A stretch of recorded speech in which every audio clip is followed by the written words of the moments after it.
যার কথা বুখারীতে লেখা হয়েছে। সুবহানাল্লাহ। যুবক মানুষ ইসলাম কবুল করেছেন। ইসলাম কবুল করতে গিয়ে বাড়ি ঘর জায়গা জমি কিছুই ছিল না। ছোট্ট অবস্থায় বাবা মারা গেছে, চাচার ঘরে লালিত পালিত হচ্ছিলেন। এরপরে রাসূলের প্রতি ঈমান আনবেন, চাচার ভয়তে পারেন না। হুজুর হিজরত করলেন। আব্দুল্লাহ তার নাম ছিল, আব্দুল উজ্জা। তিনি চলে গেলেন চাচার কাছে। চাচা গো, মুহাম্মদ সাল্লাল্লাহু আলাইহি ওয়াসাল্লাম আল্লাহর নবী, ব্যাপারে তোমার মত কি? তিনি বলেন, আমারও তো তাই মনে হয়। যদি তাই মনে হয় তার উপর ঈমান আনবেন কিনা? চাচা বলে, না, কখনো ঈমান আনবো না। ভাতিজা বলতেছেন, চাচাজি, বছরের পর বছর ধরে অপেক্ষা করতেছিলাম, আমি আপনার অধীনে আছি বলে ইসলাম কবুল করতে পারি নাই। আমার ইচ্ছা ছিল আপনি আগে করবেন, তারপরে আপনাকে দেখা দেখি আমি করব। কিন্তু আপনি যখন ইসলাম কবুল করলেন না, আর করবেন না বলে যখন ঘোষণা দিলেন, আপনাকে উপস্থিত রেখে আমি ঘোষণা দিলাম, লা ইলাহা ইল্লাল্লাহু মুহাম্মাদুর রাসূলুল্লাহ। চাচা বলছে, ভাতিজা, এর পরিণাম জানো? কয় না, জানি না। এর পরিণাম হচ্ছে তুমি আমার বাড়িতে থাকো, আমার বাড়ি ছাড়তে হবে। বললেন, রাজি আছি। উট ছাগল ভেড়া ঘোড়া যা দিছি ছাড়তে হবে। বলছে, রাজি আছে। চাচা বলছে, শুধু তাই নয়, পরনে যে লুঙ্গি আছে, গায়ে যে জামা আছে, তামার পয়সার লুঙ্গি জামা ছাড়তে হবে। ভাতিজা বলছে, ঈমানের জন্য যা চাও সব ছাড়িয়ে দেব। জামা লুঙ্গি খুলে ফেলে দিয়ে দিলেন। হাদিস। তিনি চলে গেলেন মায়ের কাছে ওই অবস্থায়। মা এই যুবক ছেলেকে উলঙ্গ অবস্থায় দেখে 2 হাত দিয়ে নিজের চোখ চেপে ধরেছেন। বাবা, তোমার এই অবস্থা কেন? ছেলে বলছেন, মা, ঈমান আনার কারণে আমার এই অবস্থা হয়েছে। মা বলে, বাবারে, কি চাও আমার কাছে? আব্দুল উজ্জা বলছে, মা, কিচ্ছু চাই না, একটুখানি কাপড় আমারে দাও, আমি বিশ্ব নবী মুহাম্মদ সাল্লাল্লাহু আলাইহি ওয়াসাল্লামের খেদমতে যেতে চাই। মায়ের কাছে পুরানা কম্বল ছিল, কম্বলটা তিনি দিয়ে দিলেন। হযরতে, এখনো তো সে মুসলমান হয়নি, ওই কম্বলটা ছিঁড়ে নিয়ে 2 টুকরা করে কম্বলটা পরলেন, আদাটা, তাতে করে হাঁটু ঢাকে না, আর একটা কোন রকম গায়ে দিলেন। এরপরে হেঁটে হেঁটে কষ্ট করে মদিনায় চলে গেলেন। মসজিদে নববীর ভিতরে ঢুকে দরজার কাছে বসা বিশ্ব নবী জনাবে মুহাম্মদ রাসূলুল্লাহ সাল্লাল্লাহু আলাইহি ওয়াসাল্লাম মসজিদে নববীতে, যুবক, হাঁটুর উপরে কাপড়, মাথার চুল উস্কো খুস্কো চেহারা, ক্ষুধার্ত চেহারা। হুজুর জিজ্ঞেস করছেন, তুমি কে? তিনি বললেন, আমার নাম আব্দুল উজ্জা। তোমার এই অবস্থা কেন?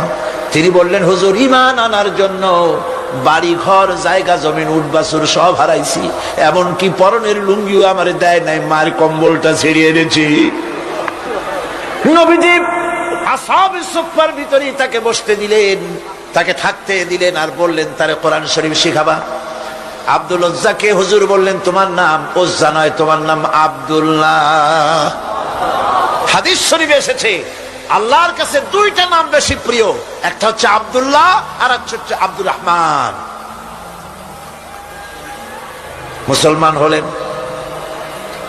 এরপরে আসহাবে সুফফার মধ্যে বসে আছেন, কোরআন শরীফ জোরে জোরে তেলাওয়াত করেন।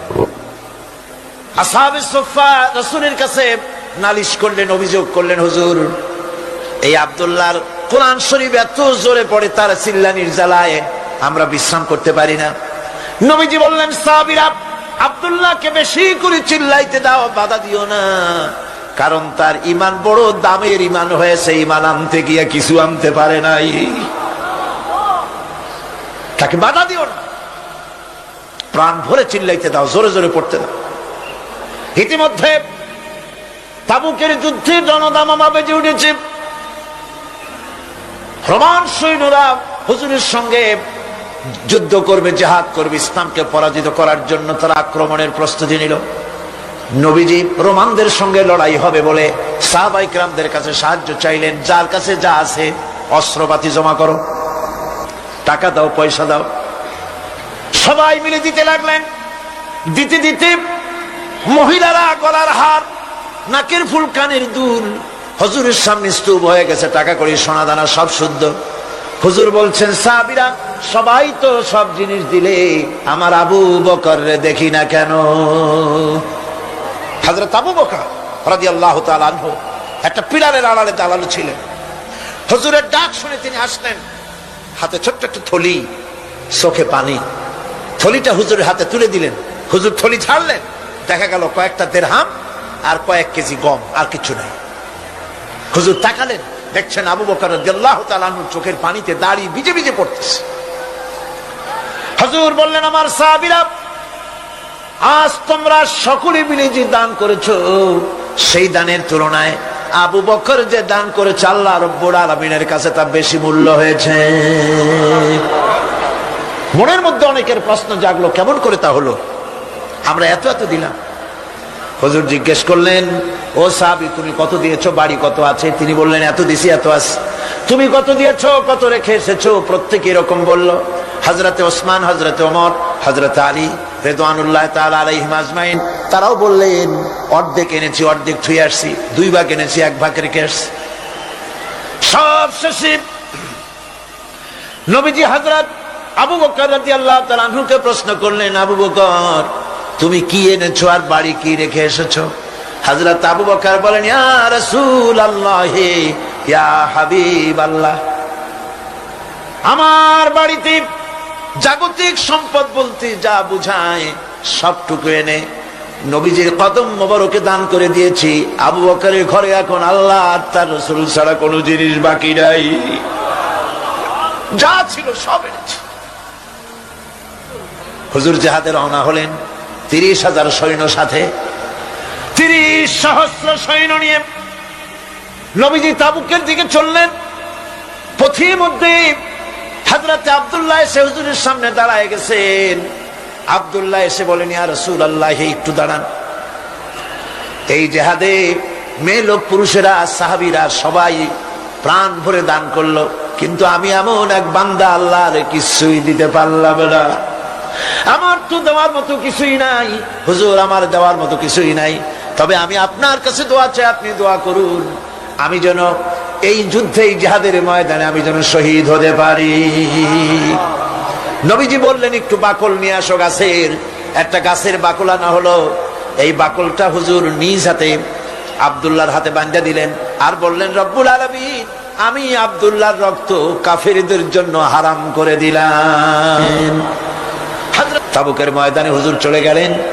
কয়েকদিন পরে খবর আসলো হুজুরের কাছে, আব্দুল্লাহ কয়েকদিন জ্বর ভোগ করে আব্দুল্লাহ মারা গিয়েছেন। হুজুর বললেন, তার জানাজার ব্যবস্থা করো, কাফন দাফনের ব্যবস্থা করো। ব্যবস্থা হয়ে গেল। রাতের বেলায় দাফন হবে। একজন লোক কবরের কাছে দাঁড়ায় টিম টিম করে একটা আলো নিয়ে দাঁড়ায় আছে, আর একজন লোক কবরের ভিতরে নেমেছেন। 2 ব্যক্তি লাশ 2 হাতে উঁচু করে নিয়ে আসতেছেন কবরের কাছে। যিনি কবরের ভিতরে দাঁড়ানো, তিনি বলতেছেন, লাশ বহন করে তোমরা যে 2 জন আনতেছো, লাশের সাথে খবরদার বেয়াদবি করো না, তোমাদের ভাইয়ের সঙ্গে আদব করো। এই বলে কবরের ভিতরে যিনি দাঁড়িয়েছিলেন, তিনি লাশটারে ধরলেন। কবরের ভিতরে দাঁড়িয়ে যিনি লাশ ধরেছেন, লাশকে কবরে শোয়াই দিয়েছেন, তিনি আর কেউ নন, তিনি বিশ্ব নবী মুহাম্মদুর রাসূলুল্লাহ। নিজের হাতে হযরত আব্দুল্লাহকে শোয়াই দিলেন। লাশ বহন করে যে 2 জন আনলেন, তার একজন হলেন হযরত আবু বকর, আর একজন হযরত ওমর রাদিয়াল্লাহু তাআলা আনহুমা। আর আলো নিয়ে যিনি দাঁড়িয়েছেন, টিম টিম করে জ্বলতেছেন, তিনি হযরত বেলাল। কবরের ভিতরে হযরত আব্দুল্লাহকে শুইয়ে দিয়ে উপরে মাটি দিয়ে নবীজি কবরের 2 দিকে হাত দিয়া আল্লাহ রাব্বুল আলামিনের দরবারে ফরিয়াদ তুললেন, রব্বুল আলামিন, আমি আজকে সন্ধ্যা পর্যন্ত এই আব্দুল্লাহর প্রতি রাজি ছিলাম, খুশি ছিলাম। আল্লাহ গো, তুমি আব্দুল্লাহর প্রতি রাজি হয়ে যাও। হযরত ইবনে মাসউদ রাদিয়াল্লাহু তাআলা আনহু পাশে দাঁড়ানো ছিলেন। চিৎকার দিয়ে কেঁদে কেঁদে বললেন, আয় আল্লাহ তাআলা, এই কবরের ভিতরে আজকে আব্দুল্লাহর লাশটা না হইয়া যদি আমার লাশ হতো, আমার ভাগ্যটা খুলে যেত। শহীদের মর্যাদা আল্লাহ পাকের কাছে সব থেকে বেশি। এই শহীদের পথ নিয়ামত প্রাপ্তদের পথ। যারা নিয়ামত পেয়েছে পৃথিবীতে, নবীজিন, সিদ্দিকিন, শুহাদা, এরাই হচ্ছেন নিয়ামত প্রাপ্ত। আল্লাহর রাস্তায় জীবন দেওয়ায় যে মজা, পৃথিবীতে আর কোনো কিছুতে সেই মজা নাই। হযরত ওমর রাদিয়াল্লাহু তাআলা আনহু দোয়া করতেন, আল্লাহুম্মা রযুকনি শাহাদাতান ফি সাবিলিক ওয়াজআল মাউতি ফি বালাদি রাসূলিক। আয় আল্লাহ, তুমি আমাকে শাহাদাতের মত আমাকে দান করো। শাহাদাতের তামান্না প্রত্যেকটি মুসলমানের ভেতরে থাকতে হবে। শহীদ হওয়া যাবে ইসলামের জন্য। সময় হয়তো আসতে পারে, হয়তো এমন সময় আসতে পারে যখন কোরআনের মর্যাদাকে টিকে রাখার জন্য, সুন্নতে নববীকে টিকে রাখার জন্য জান দেওয়া লাগতে পারে। তখন কি আপনারা জীবন দিতে পারবেন? কোন অবস্থাতেই ইসলামী আদর্শের বিরুদ্ধাচরণ করেনি তারাই হচ্ছেন সালেহীন। ইসলামের আদর্শ ছাড়ে নাই, পরিত্যাগ করে নাই, জীবনের সবকিছুর বিনিময় এটাকে আঁকড়ে ধরে থেকেছেন। ইসলামী আদর্শের পরিপন্থী কিচ্ছু করেন নাই। এরা হচ্ছেন সালেহীন। কোন আলহামদুলিল্লাহ। আল্লাহর অনুগ্রহ প্রাপ্ত কয় শ্রেণী? 4 শ্রেণী। নবীজিন, সিদ্দিকিন, শুহাদা, সালেহীন। এই 4 শ্রেণীর লোকেরাই হচ্ছে নিয়ামত প্রাপ্ত। আমরা বলেছি সিরাতাল্লাযীনা আন'আমতা আলাইহিম গায়রিল মাগদুবি আলাইহিম ওয়ালাদ-দাল্লিন। নিয়ামত প্রাপ্তদের পথ চাই, অনুগ্রহ প্রাপ্তদের পথ। আর অভিশপ্ত পথভ্রষ্টদের পথ আমরা চাই না, আমরা পরিহার করে চলবো। এটা একটু ওয়াদাও বটে। আল্লাহ রাব্বুল আলামিন বলেন, শোনো কারণ কি? وَضُرِبَتْ عَلَيْهِمُ الْمَسْكَنَةُ ذَلِكَ بِأَنَّهُمْ كَانُوا يَكْفُرُونَ بِآيَاتِ اللَّهِ وَيَقْتُلُونَ الْأَنبِيَاءَ بِغَيْرِ حَقٍّ ذَلِكَ بِمَا عَصَوْا وَكَانُوا يَعْتَدُونَ। তাদের উপর দারিদ্র এবং অসহায়তার অভিশাপ বর্ষিত হয়েছে।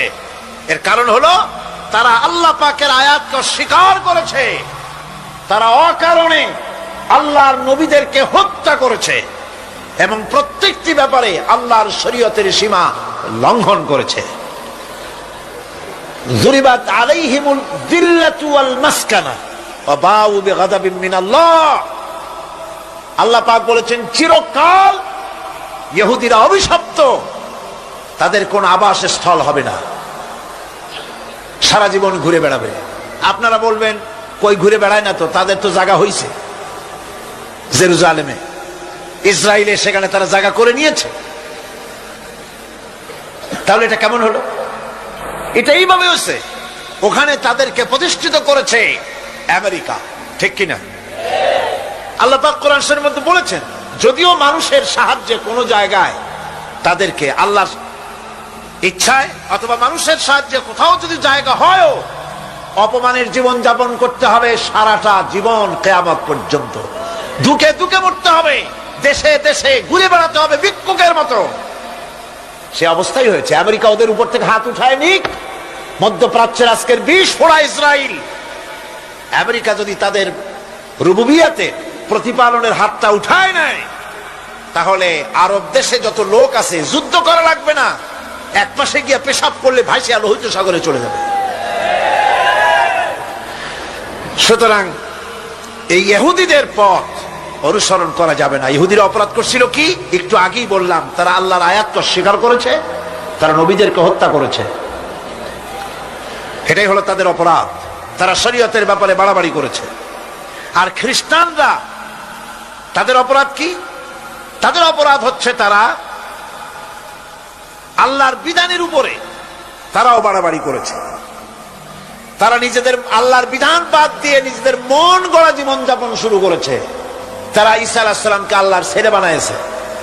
তারা মদ খায়, তারা জিনা করে, তারা শুকর খায়, তাদের উপরে শরিয়াতকে সম্পূর্ণ বুড়ো আঙ্গুল দেখায়া তারা মুশরিকের চাইতেও খারাপ হয়ে গিয়েছে, ঠিক কিনা? এরা হিন্দুরা কখনো বলে না যে আল্লাহর ছেলে মেয়ে আছে, বলে নাকি? কিন্তু ওরা আল্লাহর ছেলে বানাইছে, মেয়ে বানাইছে, বউ বানাইছে। নাউজুবিল্লাহ। আমেরিকায়, ইংল্যান্ডে, সেসব জায়গায় গির্জায় আজ আর খ্রিস্টান যাওয়ার লোক নাই। সপ্তাহে একদিন ইবাদত করে, সানডে। সেই সপ্তাহের একদিন ইবাদত করতে লোক পাওয়া যায় না। সেদিন তারা ফুর্তিনাট্যি করার জন্য বউ বাচ্চা নিয়ে, মদ টদ নিয়ে, সিবেচে গিয়ে কাপড় চোপড় ভালাইয়া যা খুশি তাই করে। তারা মসজিদে আসে না, কি বলে, গির্জায় যায় না। ফলে আমার নিজের চোখে দেখেছি বহুত গির্জা এমন আছে যার সামনে লেখা আছে ফর সেল, বিক্রয়ের জন্য। এই সাইনবোর্ড যখন লাগায়, এলাকার মুসলমানেরা চান্দা তুলিয়া গির্জা কিনা সব সমানে মসজিদ বানাইতেছে। ইংল্যান্ডে আজ থেকে 100 বছর আগে মসজিদ ছিল মাত্র একটা। সেই গ্রেট ব্রিটেনে এখন মসজিদের সংখ্যা 7,000-এর উপরে। আলহামদুলিল্লাহ। সুতরাং এই খ্রিস্টান এবং ইহুদিদের পথ অনুসরণ করা যাবে না। কিন্তু তারপরেও আমরা অনুসরণ করছি না, করছি না? করছি।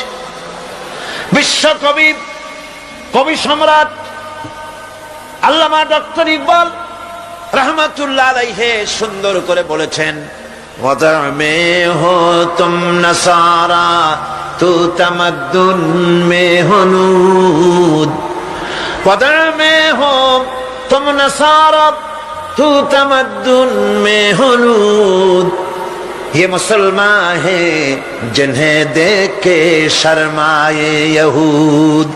চাল চলনে হিন্দু তুমি, বেশভূষাতে খ্রিস্টান, মুসলমান এই যারে দেখে ইহুদ করে লজ্জা জ্ঞান। তুমি নাকি মুসলমান? কাপড় চোপড় দেখলে মনে হয় তুমি তো খ্রিস্টান। জামা কাপড়, তোমার অবস্থা দেখলে মনে হয় তুমি খ্রিস্টান। তোমার ওঠা বসা, বিয়ে শাদী, সংস্কৃতি দেখলে মনে হয় তুমি হিন্দু।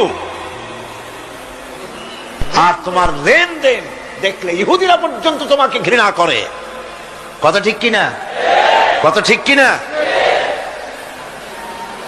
এই হলো মুসলমানদের অবস্থা। সুতরাং আল্লাহ পাক বলছেন ইহুদিদেরকে ছাড়তে হবে, খ্রিস্টানদের অনুকরণ ছাড়তে হবে। ইহুদি খ্রিস্টান সকলের অনুকরণ ছেড়ে দিয়ে নিয়ামত প্রাপ্ত ওই 4 শ্রেণীর লোকের অনুসরণ করতে হবে, তাহলেই খাঁটি মুসলমান হওয়া যাবে। কল আলহামদুলিল্লাহ। এই হলো সূরা ফাতিহা। এখন এই সূরা ফাতিহাকে আমি আপনাদের পকেটে উঠাই দিতে চাই, যাতে করে মনে থাকে। 5 দিনের অনেক কথা এক জায়গায় করে দিলে মনে করতে সুবিধা হবে, ঠিক কিনা? মনে রাখতে সুবিধা হবে। সূরা ফাতিহা আয়াত কয়টা? এই 7টি আয়াতের 7টি শিক্ষা আছে। সূরা ফাতিহার শিক্ষা 1, সকল প্রশংসা কেবলমাত্র হাদিস শরীফে এসেছে, ইদা মুদিহাল ফাসিকু ইহতাজ্জাতিল আরশ।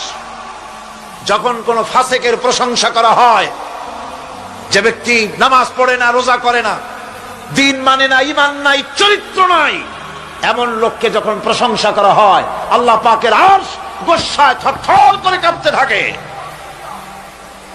সুতরাং সমস্ত প্রশংসা হবে কার? পার্লামেন্টে যখন বাজেট বক্তৃতা হলো, বাজেটের উপরে 39 ঘন্টা আলোচনার সুযোগ এলো। আমি দেখলাম প্রত্যেকেই আলোচনার সময় বলছেন, আমি স্মরণ করছি সহস্র বছরের অমুক, শ্রেষ্ঠ অমুক, আমার নেতা অমুক, এভাবে বলছে। প্রত্যেকেই দাঁড়িয়ে বলছে আমি স্মরণ করি অমুক আর তমুক। আমি খুব চিন্তায় পড়ে গেলাম, আহারে, পৃথিবীর 2য় বৃহত্তম মুসলিম দেশ, আমার আল্লাহর নাম উঠছে না। আমি সময় পেলাম 25 মিনিট। তথ্য মন্ত্রণালয়ের কলিজা তো পুঁটি মাছের মতো বড়, সেই জন্য আমার বক্তব্য তারা দেয় নাই। ওই 25 মিনিটে আমি যে আলোচনা করেছি, আমি প্রথম দাঁড়ায়া আমার তৃপ্তি, মনে হয় এই রকমের তৃপ্তি আমার কখনো নিকট বর্তমানে কোনদিন হয়েছি কিনা আল্লাহ জানে, ওই দিন আমি যা তৃপ্তি পেয়েছি। আমি দাঁড়িয়ে বললাম নাহমুদু নুসল্লি আলা হামদ সানা কুইয়া, তারপরে বললাম আমি স্মরণ করছি হৃদয়ের সবটুকুন আবেগ উজাড় করে, জীবনের সব শ্রদ্ধা একত্রিত করে আমি স্মরণ করছি। যখন বলছি দেখি দুই দিকের মানুষ হতচকিত হয়েছে, কার নাম কই? আমি বললাম আমি স্মরণ করছি বিশাল ওই আকাশের মালিক, বিস্তীর্ণ এই জমিনের মালিক, কুল কায়নাতের মালিক আমার আল্লাহ রাব্বুল আলামিনকে স্মরণ করছি। সুতরাং আমি দারুণ তৃপ্তি পেয়েছি। আপনাদেরকেও বলি, প্রশংসা হবে কেবলমাত্র আল্লাহ পাকের। প্রশংসা কার?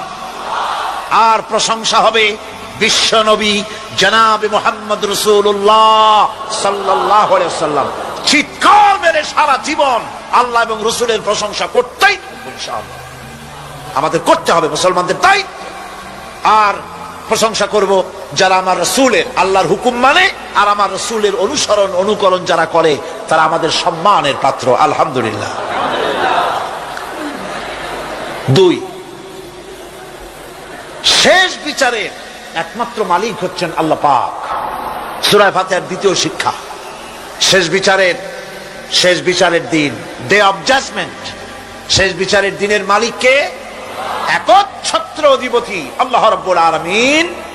যেদিন কেউ কথা বলতে পারবে না আল্লাহ পাকের নির্দেশ ছাড়া, সেই হাসরের মাঠের একচ্ছত্র মালিক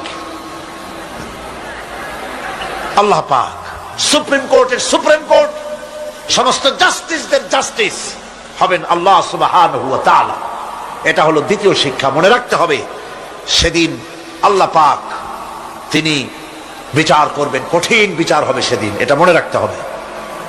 3 নম্বরের শিক্ষা হচ্ছে সূরা ফাতিহার শিক্ষা নাম্বার 3, জীবনের সকল ক্ষেত্রে গোলামি, আনুগত্য, দাসত্ব একমাত্র কেবলমাত্র শুধুমাত্র আল্লাহ রাব্বুল আলামিনের।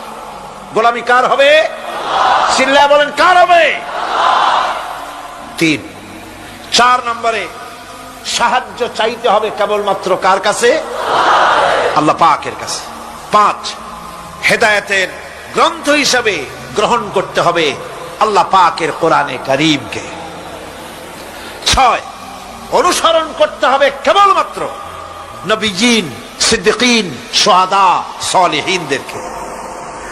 7, জীবনের সকল স্তর থেকে ইহুদি এবং নাসারাদের প্রভাব মুক্ত করতে হবে নিজের জীবনকে। ইহুদি, নাসারা, আল্লাহ বিরোধী যারা মুশরিক, নাস্তিক, মুরতাদ, এই সবগুলি থেকে নিজেকে মুক্ত করতে হবে। গোলামি হবে কেবলমাত্র আল্লাহ পাকে। আর এইভাবে 7টি আয়াতের 7টি শিক্ষা আপনাদের সামনে পেশ করলাম। আল্লাহ রাব্বুল আলামিন এগুলি যেন মানার তৌফিক আমাদের দেন, আমরা বলি আমিন। আর জোরে বলেন আমিন। আপনি বেশি করে ইস্তেগফার করুন, বেশি করে তাসবিহ পড়ুন। রাসূল করিম সাল্লাল্লাহু আলাইহি ওয়াসাল্লাম এই সূরা নাযিল হওয়ার পর, ইসলামের চূড়ান্ত বিজয়ের মুহূর্তে এই সূরা যখন নাযিল হলো, রাসূল করিম সাল্লাল্লাহু আলাইহি ওয়াসাল্লাম, হাদিস শরীফে এসেছে, সারাক্ষণ বেশিরভাগ পড়তেন সুবহানাকা আল্লাহুম্মা ওয়া বিহামদিকা নাস্তাগফিরুকা ওয়া নাতুবু ইলাইক।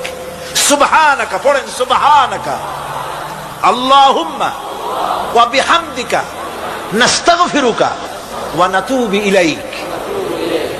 রাসূল করিম সাল্লাল্লাহু আলাইহি ওয়াসাল্লামকে হযরত আয়েশা সিদ্দিকা রাদিয়াল্লাহু তাআলা আনহা জিজ্ঞেস করেছেন, হুজুর আপনি এখন এই দোয়াটা এত বেশি বেশি করতেছেন কেন? হুজুর বলেছেন, এটা আমাকে পড়তে বলা হয়েছে, আমাকে ইস্তেগফার করতে বলা হয়েছে, আমাকে তাসবিহ করতে বলা হয়েছে। অর্থাৎ বিজয়ে বিনয়ী হও, স্বাধীনতা দেন আল্লাহ, টিকায় রাখার মালিকও সে আল্লাহর প্রতি রুজু হতে হবে, মাথা নত করতে হবে। ঢোল বাজাইয়া জাতির স্বাধীনতা রক্ষা করা যাবে না। স্বাধীনতা রক্ষা করতে পারবে ইমানদার, সাহসী সরকার। ইমানদার হতে হবে, সাহসী হতে হবে। বন্ধুগণ, এরপরে আমি আরজ করতে চাই, আমি মোনাজাতের দিকে এগোচ্ছি। আমি বুঝতে পারছি মানুষের প্রচন্ড কষ্ট হচ্ছে, মা বোনদের, ভাইয়েদের। এরপরে যে কথাটি আমি বলতে চাই সেটা হলো, বাংলাদেশ হচ্ছে ইসলামের ঘাঁটি, ইসলামের দুর্জয় ঘাঁটি। আমাদের এই দেশে আল্লাহর দ্বীন কায়েম করতে হবে, জমিন আল্লাহ। আমি জিজ্ঞেস করতে চাই, এই লক্ষ লক্ষ জনতার কাছে জমিন কার? আমি খুশি হইতে পারলাম না। আপনারা আল্লাহর নামটা কি জোরে নিছিলেন? গায়ে যত শক্তি আছে ওই শক্তি দিয়ে আল্লাহর নামটা নিছিলেন? যদি না নিয়ে থাকেন, সপ্ত শক্তি নিয়ে আপনারা বলেন জমিন কার? আরো জোরে বলতে হবে, জমিন কার? আকাশ কার? বাতাস কার? এ মানব গোষ্ঠী কার? আইন চলবে কার? সুতরাং আল্লাহর আইনের উল্টা ধর্ম নিরপেক্ষতাবাদ, জাতীয়তাবাদ, পুঁজিবাদ, সমাজতন্ত্র মানি না, মানি না, মানি না।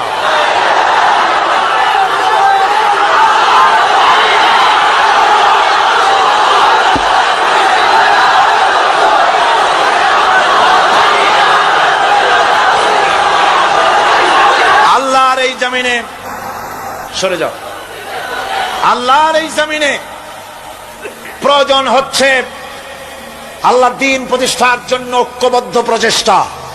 এজন্য চাই ওলামা মাশায়েখদের ঐক্য। কি চাই? ওলামা মাশায়েখদের ঐক্য চাই। কথা ঠিক কিনা? কিন্তু আমাদের দেশের এক শ্রেণীর ওলামা আছেন, তাদের প্রতি সম্পূর্ণ শ্রদ্ধা জানিয়েই বলছি, ওনারা বুঝতে পারেন না, ওনাদের অজান্তেই ওনাদেরকে নির্বাচনে খাড়া করে দেয় পয়সা দিয়া। পয়সা দিয়া, হুজুর আপনার খরচ হবে না, যা লাগে দিয়ে দেব।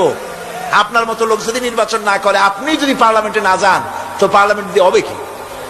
ওই হুজুর বোঝেন না যে আমি পার্লামেন্টে যাই করবো নাকি? ওখানে যাই কড়িকাঠ জানলার দরজা কয়টা গুনিয়েই গুলি দিতে পারবে না। ওনার জামানত বাজেয়াপ্ত হবে, উনি তা নিজেও জানেন। তারপরেও ইসলামী আন্দোলনের একটা লোক যদি ফেল করানো যায়, সেজন্যই সম্পূর্ণ ইখলাসের সাথে উনি দাঁড়ায় যান। যদি আল্লাহ না করুন এদেশে ইসলামী আদর্শ বাস্তবায়িত না হয়, ইসলামী স্টেট কায়েম না হয়, তাহলে কিয়ামতের দিন আলেম, ওলামা, পীরেরা জনগণের চাইতে সব চাইতে বড় আসামি হবে কিয়ামত।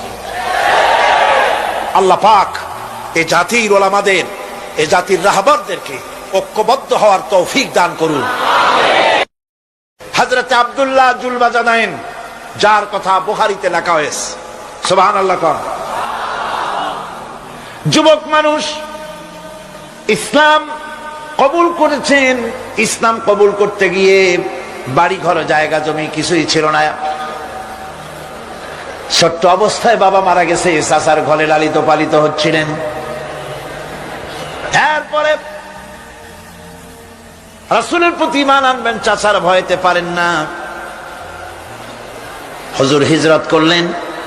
আব্দুল্লাহ, তার নাম ছিল আব্দুল উজ্জা, তিনি চলে গেলেন চাচার কাছে। চাচা গো, মুহাম্মদ সাল্লাল্লাহু আলাইহি ওয়াসাল্লাম আল্লাহর নবী, ব্যাপারে তোমার মত কি? তিনি বলেন, আমারও তো তাই মনে হয়। যদি তাই মনে হয়, তার উপর ঈমান আনবেন কিনা? চাচা বলে, না, কখনো ঈমান আনবো না। ভাতিজা বলতেছেন, চাচাজি, বছরের পর বছর ধরে অপেক্ষা করতেছিলাম, আমি আপনার অধীনে আছি বলে ইসলাম কবুল করতে পারি নাই। আমার ইচ্ছা ছিল আপনি আগে করবেন, তারপরে আপনাকে দেখা দেখি আমি করব।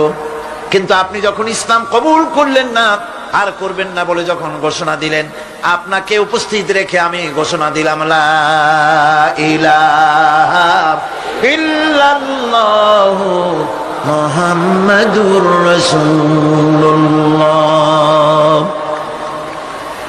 চাচা বলছে, ভাতিজা, এর পরিণাম জানো? কয়, না, জানি না। এর পরিণাম হচ্ছে তুমি আমার বাড়িতে থাকো, আমার বাড়ি ছাড়তে হবে। বললেন, রাজি আছি। উট, ছাগল, ভেড়া, ঘোড়া যা দিছি ছাড়তে হবে। বলছে, রাজি আছি। চাচা বলছে, শুধু তাই নয়, পরনে যে লুঙ্গি আছে, গায়ে যে জামা আছে, তামার পয়সার লুঙ্গি জামা ছাড়তে হবে। ভাতিজা বলছে, ঈমানের জন্য যা চাও সব ছেড়ে দেব। জামা লুঙ্গি খুলে ফেলে দিয়ে দিলেন। হাদিস। তিনি চলে গেলেন মায়ের কাছে। ওই অবস্থায় মা এই যুবক ছেলেকে উলঙ্গ অবস্থায় দেখে দুই হাত দিয়ে নিজের চোখ চেপে ধরেছেন। বাবা, তোমার এই অবস্থা কেন? ছেলে বলছেন, মা, ঈমান আনার কারণে আমার এই অবস্থা হয়েছে। মা বলে, বাবারে, কি চাও আমার কাছে? আব্দুল উজ্জা বলছে, মা, কিচ্ছু চাই না, একটুখানি কাপড় আমারে দাও, আমি বিশ্ব নবী মুহাম্মদ সাল্লাল্লাহু আলাইহি ওয়াসাল্লামের খেদমতে যেতে চাই। মায়ের কাছে পুরানা কম্বল ছিল, কম্বলটা তিনি দিয়ে দিলেন হযরতে। এখনো তো সে মুসলমান হয়নি।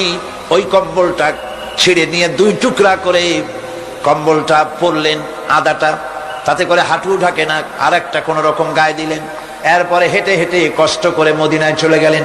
মসজিদে নববীর ভিতরে ঢুকে দরজার কাছে বসা বিশ্বনবী জনাবে মুহাম্মদ রাসূলুল্লাহ সাল্লাল্লাহু আলাইহি ওয়াসাল্লাম মসজিদে নববীতে, যুবক, হাঁটুর উপরে কাপড়, মাথার চুল উস্কো খুস্কো চেহারা, ক্ষুধার্ত চেহারা।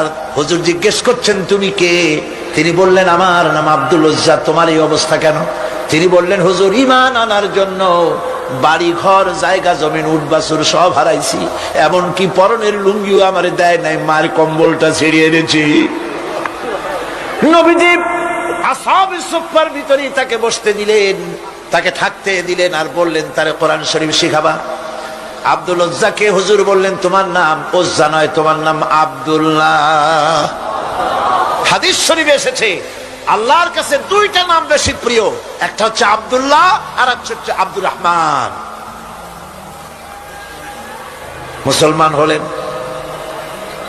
এরপরে আসহাবে সুফফার মধ্যে বসে আছেন, কোরআন শরীফ জোরে জোরে তেলাওয়াত করেন।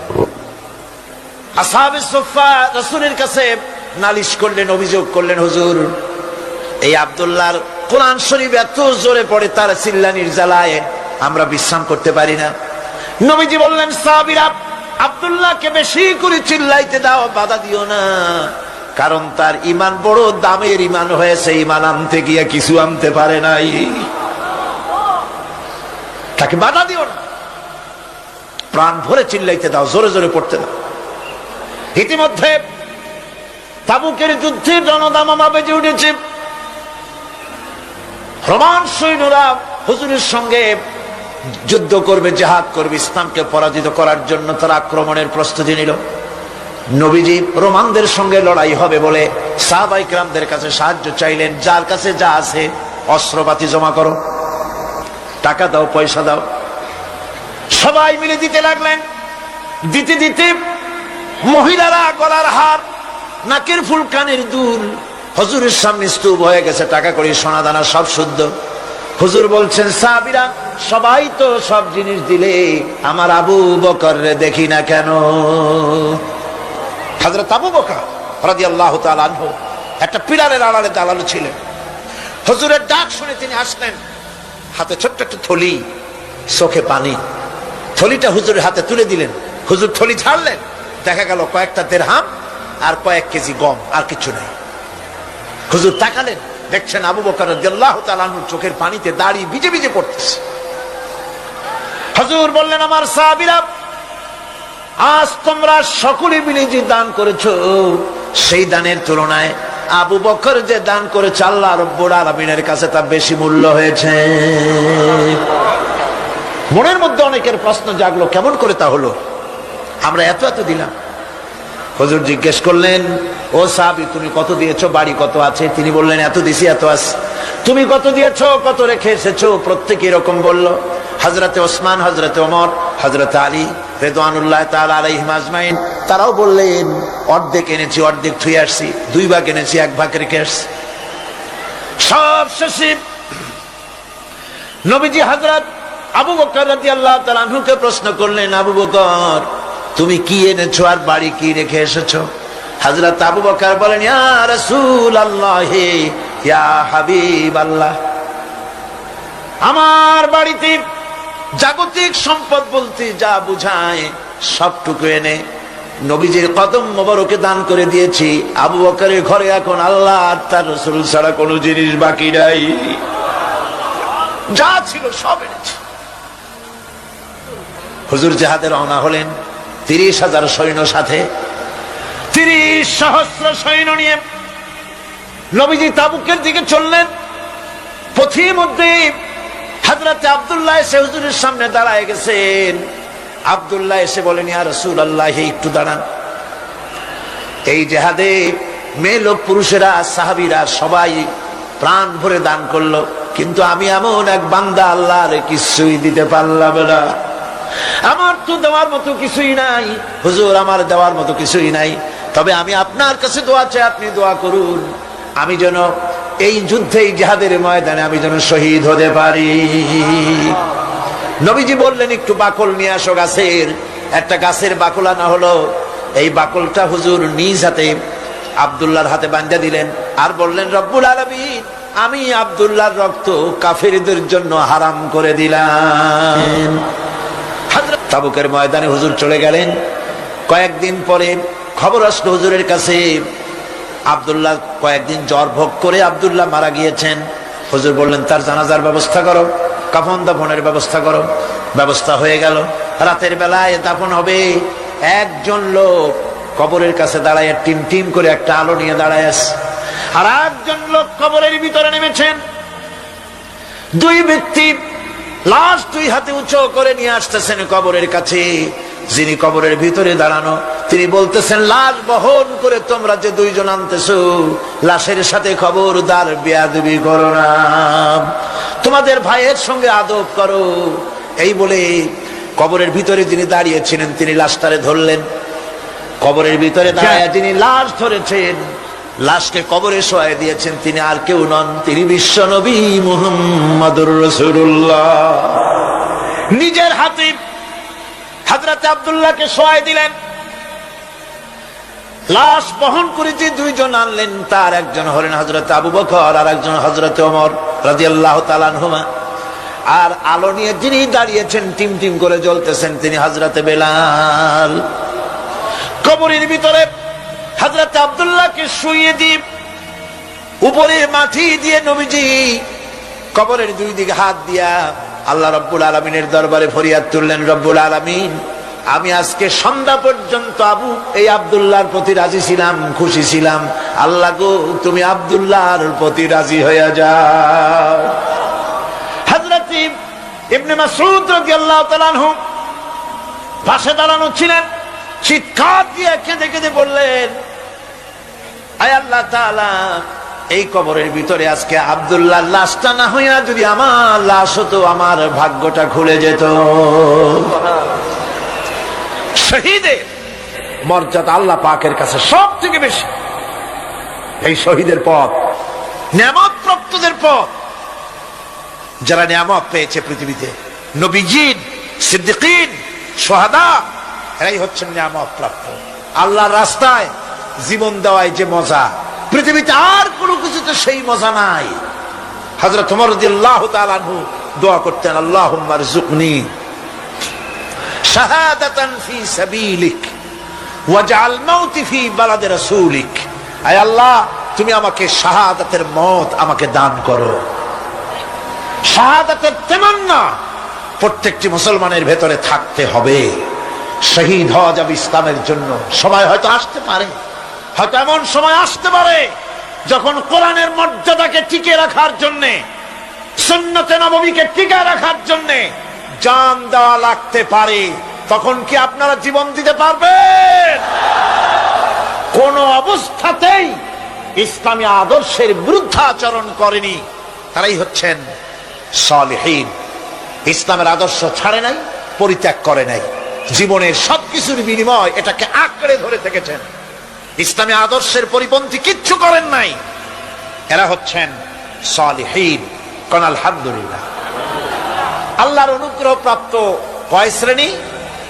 4 শ্রেণী। নবীজিন, সিদ্দিকিন, শুহাদা, সালেহীন। এই 4 শ্রেণীর লোকেরাই হচ্ছে নিয়ামত প্রাপ্ত।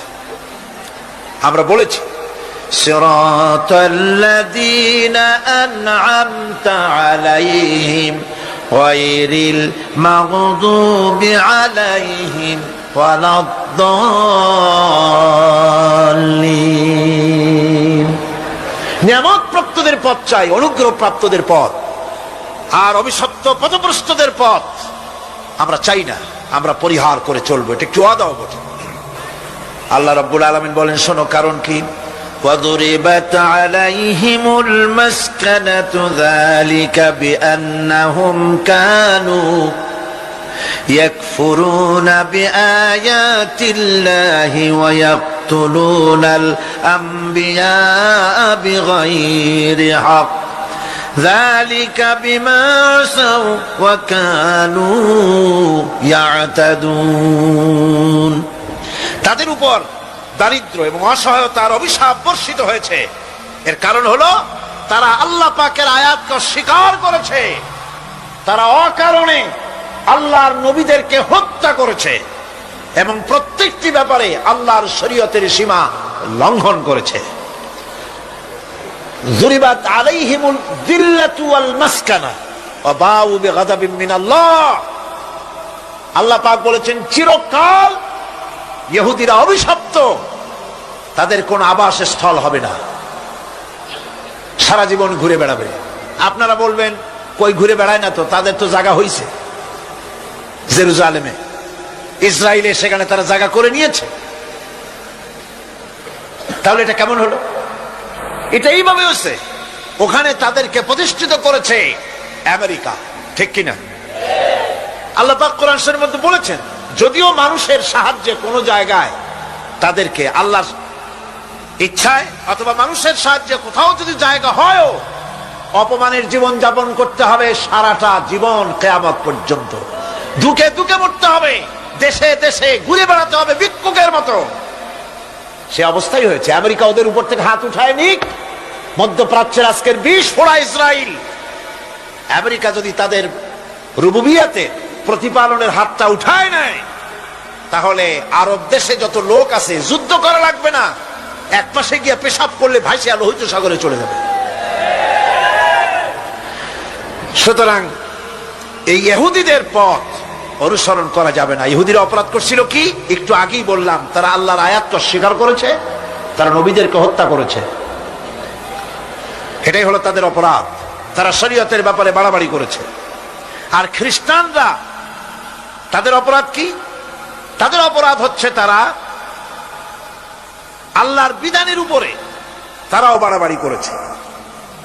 তারা নিজেদের আল্লাহর বিধান বাদ দিয়ে নিজেদের মন গড়া জীবন যাপন শুরু করেছে। তারা ঈসা আলাইহিস সালামকে আল্লাহর ছেলে বানাইছে। তারা মদ খায়, তারা জিনা করে, তারা শুকর খায়। তাদের উপরে শরীয়তকে সম্পূর্ণ বুড়ো আঙ্গুল দেখায়া তারা মুশরিকের চাইতেও খারাপ হয়ে গিয়েছে, ঠিক কিনা? এরা, হিন্দুরা কখনো বলে না যে আল্লাহর ছেলে মেয়ে আছে, বলে নাকি? কিন্তু ওরা আল্লাহর ছেলে বানাইছে, মেয়ে বানাইছে, বউ বানাইছে। নাউযুবিল্লাহ। আমেরিকায়, ইংল্যান্ডে, সেসব জায়গায় গির্জায় আজ আর খ্রিস্টান যাওয়ার লোক নাই। সপ্তাহে একদিন ইবাদত করে, সানডে। সেই সপ্তাহের একদিন ইবাদত করতে লোক পাওয়া যায় না। সেদিন তারা ফুর্তি নাট্যি করার জন্য বউ বাচ্চা নিয়ে, মদ টদ নিয়ে, সিবেচে গিয়ে কাপড় চোপড় ভালাইয়া যা খুশি তাই করে। তারা মসজিদে আসে না, কি বলে, গির্জায় যায় না। ফলে আমার নিজের চোখে দেখেছি বহুত গির্জা এমন আছে যার সামনে লেখা আছে ফর সেল, বিক্রয়ের জন্য। এই সাইনবোর্ড যখন লাগায়, এলাকার মুসলমানেরা চান্দা তুলিয়া গির্জা কিনা সব সমানে মসজিদ বানাইতেছে। ইংল্যান্ডে আজ থেকে 100 বছর আগে মসজিদ ছিল মাত্র একটা। সেই গ্রেট ব্রিটেনে এখন মসজিদের সংখ্যা 7,000-এর উপরে।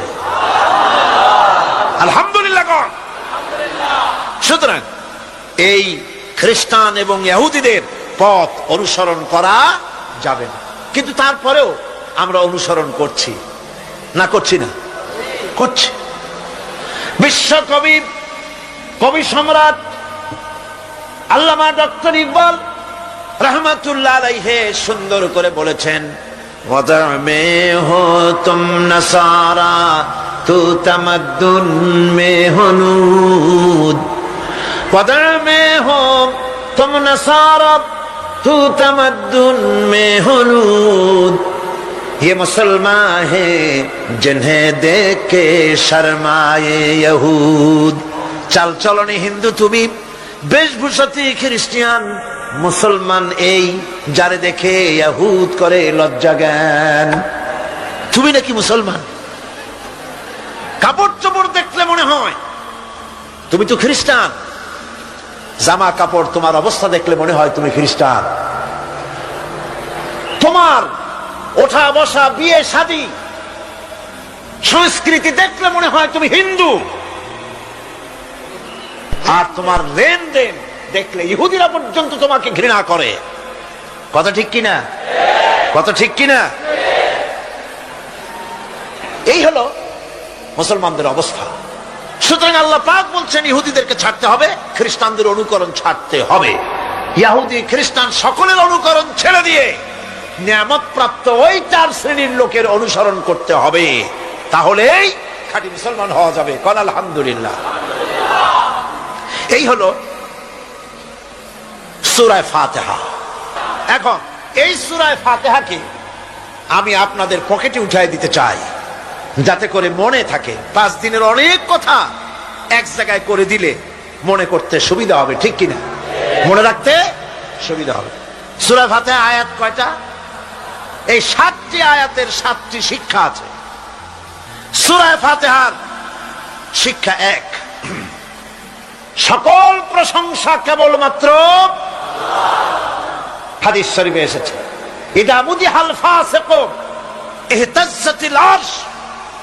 যখন কোন ফাসিকের প্রশংসা করা হয়, যে ব্যক্তি নামাজ পড়ে না, রোজা করে না, দিন মানে না, ঈমান নাই, চরিত্র নাই, এমন লোককে যখন প্রশংসা করা হয়, আল্লাহ পাকের আরশ গোসায় থরথর করে কাঁপতে থাকে। সুতরাং সমস্ত প্রশংসা হবে কার? পার্লামেন্টে যখন বাজেট বক্তৃতা হলো, বাজেটের উপরে 39 ঘন্টা আলোচনার সুযোগ এলো।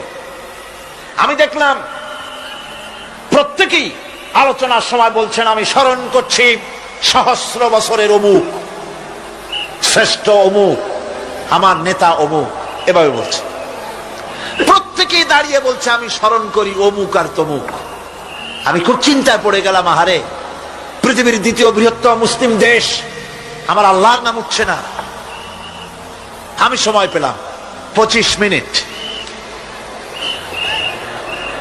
তথ্য মন্ত্রণালয়ের কলিজা তো পুঁটি মাছের মতো বড়, সেই জন্য আমার বক্তব্য তারা দেয় নাই। ওই 25 মিনিটে আমি যে আলোচনা করেছি, আমি প্রথম দাঁড়ায়া আমার তৃপ্তি, মনে হয় এই রকমের তৃপ্তি আমার কখনো নিকট বর্তমানে কোনদিন হয়েছে কিনা আল্লাহ জানে। ওই দিন আমি যা তৃপ্তি পেয়েছি, আমি দাঁড়িয়ে বললাম নাহমাদু নুসাল্লি আলা হামদ সানা কুইয়া। তারপরে বললাম আমি স্মরণ করছি হৃদয়ের সবটুকুন আবেগ উজাড় করে, জীবনের সব শ্রদ্ধা একত্রিত করে আমি স্মরণ করছি। যখন বলছি দেখি 2 দিকের মানুষ হতচকিত হয়েছে, কার নাম কই? আমি বললাম আমি স্মরণ করছি বিশাল ওই আকাশের মালিক, বিস্তীর্ণ এই জমিনের মালিক, কুল কায়নাতের মালিক আমার আল্লাহ রাব্বুল আলামিনকে স্মরণ করছি। সুতরাং আমি দারুণ তৃপ্তি পেয়েছি। আপনাদেরকেও বলি, প্রশংসা হবে কেবলমাত্র আল্লাহ পাকের। প্রশংসা কার? আর প্রশংসা হবে বিশ্ব নবী জনাবে মুহাম্মদ রাসূলুল্লাহ সাল্লাল্লাহু আলাইহি ওয়াসাল্লাম। চিৎকার মেরে সারা জীবন আল্লাহ এবং রাসূলের প্রশংসা করতেই থাকবো ইনশাআল্লাহ। আমাদের করতে হবে, মুসলমানদের দায়িত্ব। আর প্রশংসা করব যারা আমার রাসূলের, আল্লাহর হুকুম মানে আর আমার রাসূলের অনুসরণ অনুকরণ যারা করে, তারা আমাদের সম্মানের পাত্র। আলহামদুলিল্লাহ। 2, শেষ বিচারের একমাত্র মালিক হচ্ছেন আল্লাহ পাক। সূরা ফাতিহার 2য় শিক্ষা, শেষ বিচারের দিন, ডে অফ জাজমেন্ট, শেষ বিচারের দিনের মালিককে একচ্ছত্র অধিপতি আল্লাহ রাব্বুল আলামিন। যেদিন কেউ কথা বলতে পারবে না আল্লাহ পাকের নির্দেশ ছাড়া, সেই হাসরের মাঠের একচ্ছত্র মালিক আল্লাহ পাক। সুপ্রিম কোর্টের সুপ্রিম কোর্ট, সমস্ত জাস্টিসদের জাস্টিস হবেন আল্লাহ সুবহানাহু ওয়া তাআলা। এটা হলো 2য় শিক্ষা, মনে রাখতে হবে। সেদিন আল্লাহ পাক তিনি বিচার করবেন, কঠিন বিচার হবে সেদিন, এটা মনে রাখতে হবে। 3 নম্বরের শিক্ষা হচ্ছে সূরা ফাতিহার শিক্ষা নাম্বার 3, জীবনের সকল ক্ষেত্রে গোলামি, আনুগত্য, দাসত্ব একমাত্র কেবলমাত্র শুধুমাত্র আল্লাহ রাব্বুল আলামিনের। গোলামি কার হবে? চিল্লায় বলেন কার হবে? 3। 4 নম্বরে সাহায্য চাইতে হবে কেবলমাত্র কার কাছে? আল্লাহ পাকের কাছে। 5, হেদায়েতের গ্রন্থ হিসাবে গ্রহণ করতে হবে আল্লাহ পাকের কোরআনে কারীমকে। 6, অনুসরণ করতে হবে কেবলমাত্র নবীজিন, সিদ্দিকিন, শুহাদা, সালেহিনদেরকে। 7, জীবনের সকল স্তর থেকে ইহুদি এবং নাসারাদের প্রভাব মুক্ত করতে হবে নিজের জীবনকে। ইহুদি, নাসারা,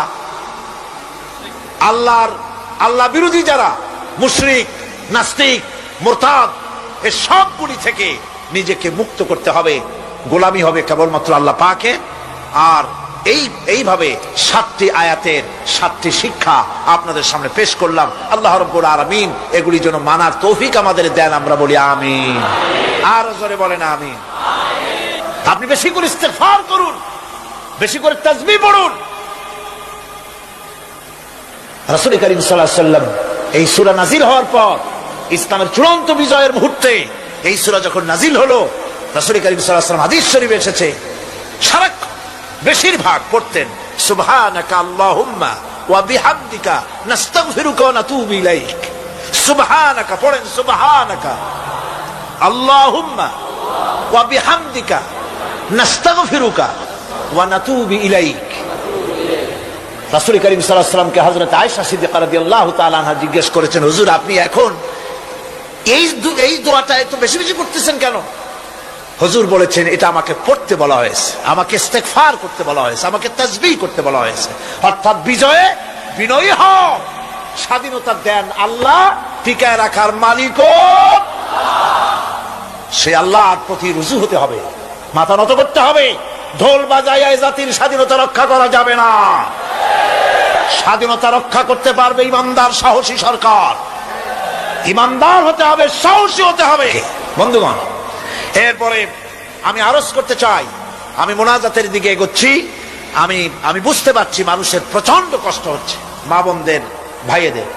এরপরে যে কথাটি আমি বলতে চাই সেটা হলো, বাংলাদেশ হচ্ছে ইসলামের ঘাঁটি, ইসলামের দুর্জয় ঘাঁটি। আমাদের এই দেশে আল্লাহর দ্বীন কায়েম করতে হবে, জমিন আল্লাহর। আমি জিজ্ঞেস করতে চাই, এই লক্ষ লক্ষ জনতার কাছে জমিন কার? আমি খুশি হইতে পারলাম না। আপনারা আল্লাহর নামটা কি জোরে নিছিলেন? গায়ে যত শক্তি আছে ওই শক্তি দিয়ে আল্লাহর নামটা নিছিলেন? যদি না নিয়ে থাকেন, সবটা শক্তি নিয়ে আপনারা বলেন জমিন কার? আরো জোরে বলতে হবে, জমিন কার? আকাশ কার?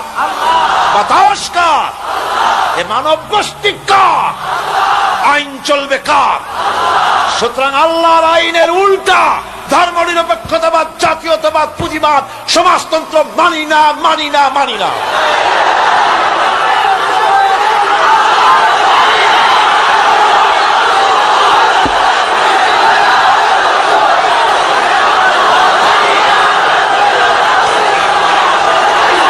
আল্লাহর এই জমিনে, সরে যাও, আল্লাহর এই জমিনে প্রয়োজন হচ্ছে আল্লাহর দ্বীন প্রতিষ্ঠার জন্য ঐক্যবদ্ধ প্রচেষ্টা। এজন্য চাই ওলামা মাশায়েখদের ঐক্য। কি চাই? ওলামা মাশায়েখদের ঐক্য চাই। কথা ঠিক কিনা? কিন্তু আমাদের দেশের এক শ্রেণীর ওলামা আছেন, তাদের প্রতি সম্পূর্ণ শ্রদ্ধা জানিয়ে বলছি, ওনারা বুঝতে পারেন না, ওনাদের অজান্তেই ওনাদেরকে নির্বাচনে খাড়া করে দেয় পয়সা দিয়া। হুজুর আপনার খরচ হবে না, যা লাগে দিয়ে দেব। আপনার মতো লোক যদি নির্বাচন না করে, আপনি যদি পার্লামেন্টে না যান, তো পার্লামেন্ট দিয়ে হবে কি? ওই হুজুর বোঝেন না যে আমি পার্লামেন্টে যাই করবো নাকি? ওখানে যাই কড়িকাঠ জানলার দরজা কয়টা গুনিয়েই গুলি দিতে পারবে না। ওনার জামানত বাজেয়াপ্ত হবে, উনি তা নিজেও জানেন। তারপরে ইসলামী আন্দোলনের একটা লোক যদি ফেল করানো যায়, সেজন্যই সম্পূর্ণ ইখলাসের সাথে উনি দাঁড়ায় যান। যদি আল্লাহ না করুন এদেশে ইসলামী আদর্শ বাস্তবায়িত না হয়, ইসলামী স্টেট কায়েম না হয়, তাহলে কিয়ামতের দিন আলেম, ওলামা, পীরেরা জনগণের চাইতে সবচাইতে বড় আসামি হবে কিয়ামত। আল্লাহ পাক এ জাতির ওলামাদের, এ জাতির রাহবরদেরকে ঐক্যবদ্ধ হওয়ার তৌফিক দান করুন। হযরত আব্দুল্লাহ জুলবাজানাইন, যার কথা বুখারীতে লেখা হয়েছে। সুবহানাল্লাহ। যুবক মানুষ ইসলাম কবুল করেছেন। ইসলাম কবুল করতে গিয়ে বাড়ি ঘর জায়গা জমি কিছুই ছিল না। ছোট্ট অবস্থায় বাবা